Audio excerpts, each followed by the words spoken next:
Guys, आपने तो ये सुना ही होगा कि यार ये बहुत ही इमोशनल आदमी है, ये बहुत ही जल्दी इमोशनल हो जाता है और ये आदमी बहुत ही जल्द किसी भी बात को दिल से लगा लेता है। और दूसरी तरफ और एक आदमी है जो बहुत ही ज्यादा लॉजिकल है, ये किसी भी चीज को लेके इमोशन से नहीं बल्कि दिमाग से सोचता है। और यार आपको तो ये पता है कि जिंदगी में लॉजिक जितना जरूरी है उतना ही इमोशंस भी। अभी यार आप लोगों के लिए सबसे बड़ा सवाल ये है कि आपको लॉजिकल सोच रखना चाहिए या फिर इमोशनल। और यार अभी आप कमेंट सेक्शन में मुझे ये बताओ कि आप किस टाइप के इंसान हो, मतलब आप इमोशनल हो या फिर आप लॉजिकल पर्सन हो। और मैं आपको ऐसा बता रहा हूँ क्योंकि हो सकता है कि आप खुद की पर्सनैलिटी के बारे में जो सोचते हो वो एक्चुअल में आप हो नहीं। तो यार ज्यादातर यंग और मैच्योर इंसानों में इस इमोशनल और लॉजिकल पर्सनैलिटी के बीच में बहुत ही ज्यादा कंफ्यूजन चलता है। इसीलिए आज की इस वीडियो में मैं आपको एक बेस्ट पर्सनैलिटी टाइप के बारे में बताने वाला हूँ, जिसे अगर आप फॉलो करते हो तो आपकी पर्सनैलिटी भी बहुत ही अच्छा हो सकता है। इसीलिए आज की इस छोटी सी वीडियो में मैं आपको एक साइंटिफिकली प्रूवन पर्सनैलिटी टेस्ट देने वाला हूँ, जिसे अगर आप पूरी तरह कंप्लीट करते हो तो आपको पता चलने वाला है कि आपकी ट्रू पर्सनैलिटी क्या है। आपको आज की इस पर्सनैलिटी टेस्ट से ये पता चलने वाला है कि आप सच में लॉजिकल पर्सन हो या फिर इमोशनल या फिर कुछ और उसके बाद इस दोनों ही पर्सनैलिटी को कंपेयर करके मैं आपको बताने वाला हूँ कि आपके लिए बेस्ट पर्सनैलिटी टाइप कौन सा है। तो यार चलो इस पर्सनैलिटी टेस्ट की जो रूल्स है वो देख लेते हैं।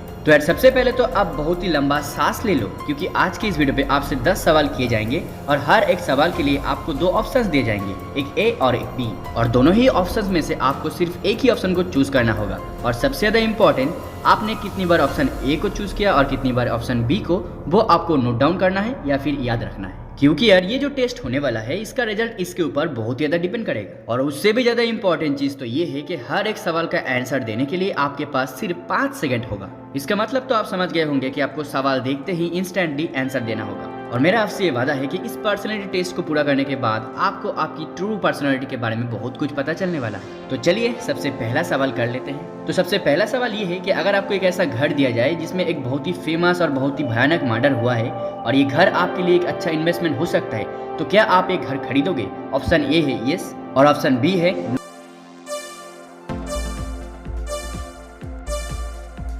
दूसरा सवाल ये है कि अगर आपके सामने दोनों जॉब का ऑप्शन दिया जाता है, एक जॉब जिसमें आपकी जो सैलरी है वो हाई है लेकिन वो जॉब करने में आपको अच्छा नहीं लगता, और एक ऐसा जॉब है जिसकी सैलरी कम है लेकिन वो जॉब करने में आपको बहुत ही अच्छा लगता है। तो ऑप्शन ए में है वो जॉब जिसकी सैलरी कम है लेकिन आपको करने में अच्छा लगता है, और ऑप्शन बी में वो जॉब है जो करने में बिल्कुल भी अच्छा नहीं लगता लेकिन सैलरी बहुत ही अच्छा है।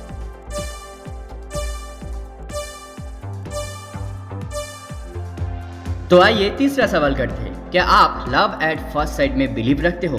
अगर हाँ तो ऑप्शन बी चूज करना होगा, अगर नो तो ए चूज करना होगा।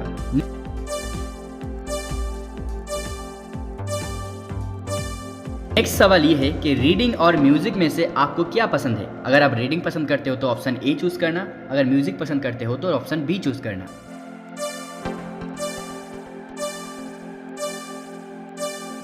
नेक्स्ट सवाल ये है कि आप शॉपिंग यानी जूते कपड़े वगैरह जो है वो कब खरीदने जाते हो? जब उनकी आपको जरूरत होता है या फिर जब आपको कुछ पसंद आ जाता है तब आप खरीद लेते हो? तो फर्स्ट ऑप्शन है तो ये चूज करना, अगर सेकंड ऑप्शन है तो बी चूज करना।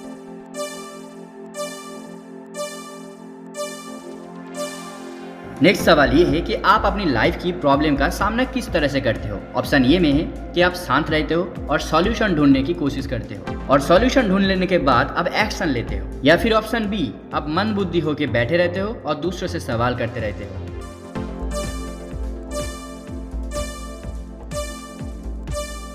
मेरा अगला सवाल ये है कि आपको क्या लगता है कि इंसान को कब शादी करना चाहिए?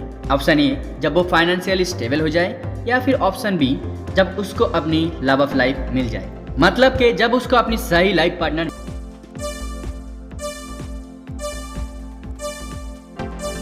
मिल जाए। नेक्स्ट सवाल ये है कि आपको इन दोनों मूवी टाइप में से एक मूवी टाइप चूज करना होगा। ऑप्शन ए में है सस्पेंस और थ्रिलर मूवीज, ऑप्शन बी में है रोमांस और फैंटेसी मूवी।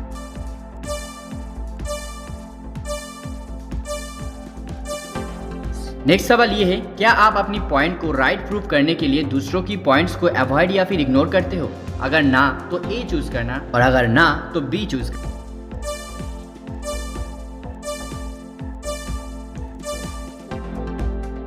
और आज की हमारी पर्सनैलिटी टेस्ट की सबसे आखिरी और सबसे इंपॉर्टेंट सवाल ये है कि आप उस वक्त क्या करते हो जब आप सैड फील करते हो? तो ऑप्शन ए में है कि उस वक्त आप एक्शन लेते हो, मतलब उस इशू को सॉल्व करने की कोशिश करते हो जिसकी वजह से आप सैड हुए हो, या फिर ऑप्शन बी जिसमें आप सैड सॉन्ग सुनते हो जो आपको और भी ज्यादा सैड बना देता है। तो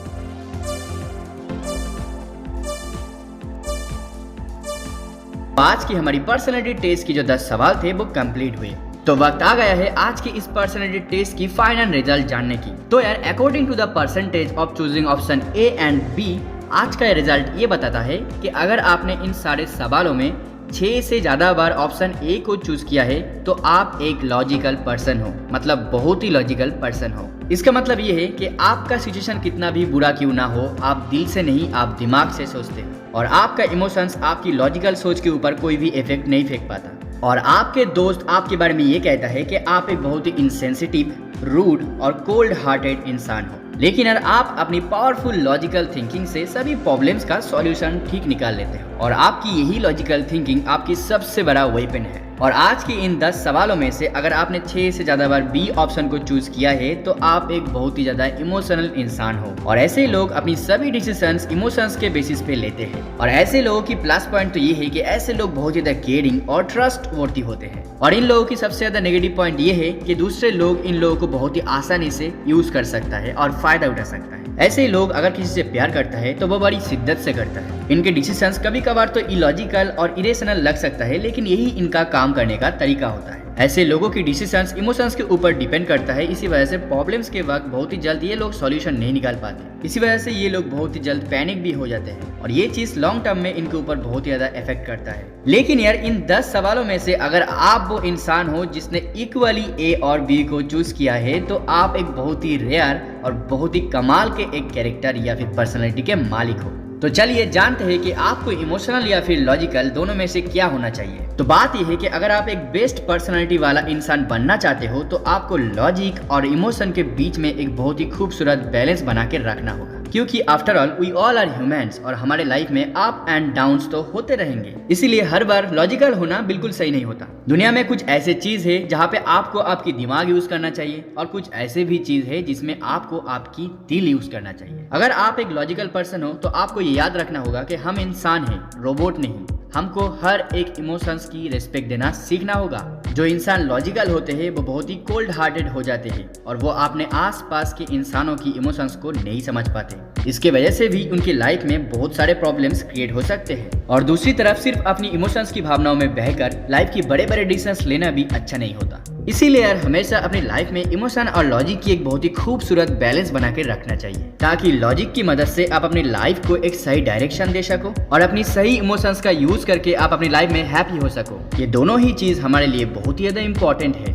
अगर आप एक बहुत ही इमोशनल आदमी हो तो आपको लॉजिकल बनने के लिए ये चीज करना पड़ेगा। आपको आपकी इमोशंस को समझना होगा। जब आप देखोगे कि आपकी इमोशंस आपके ऊपर हावी हो रहा है तब आपको लॉजिकल सोचना स्टार्ट करना होगा। जब इमोशंस आपके ऊपर हावी हो जाता है तब आप ये नोटिस करो कि आपकी इमोशंस आपसे क्या करवा रहा है और उन्हीं एक्शंस को आप कंट्रोल करो। लाइफ में छोटी हो या फिर बड़ी, किसी भी डिसीजन को लेने से पहले उस डिसीजन की प्लस पॉइंट और माइनस पॉइंट को गौर से देखो। और अगर आप एक बहुत ही लॉजिकल पर्सन हो तो आपकी लाइफ में इमोशंस की बैलेंस रखने के लिए आप ये कर सकते हो। जब आप किसी से बात कर रहे हो तब अपनी लॉजिक का यूज करके उनकी डिसीजंस को रिजेक्ट मत करो। और उससे भी अच्छा ये होगा कि उनकी जगह खुद को रख के ये सोचो कि वो ऐसा क्यों कर रहा है, ये बेहतर होगा। किसी भी इंसान की इमोशन को देख के उसकी पर्सनैलिटी को जज मत करो और अपने दोस्तों के साथ जितना हो सके उतना वक्त बिताओ। इससे आपको इमोशंस के बारे में और नॉलेज गेन होगा।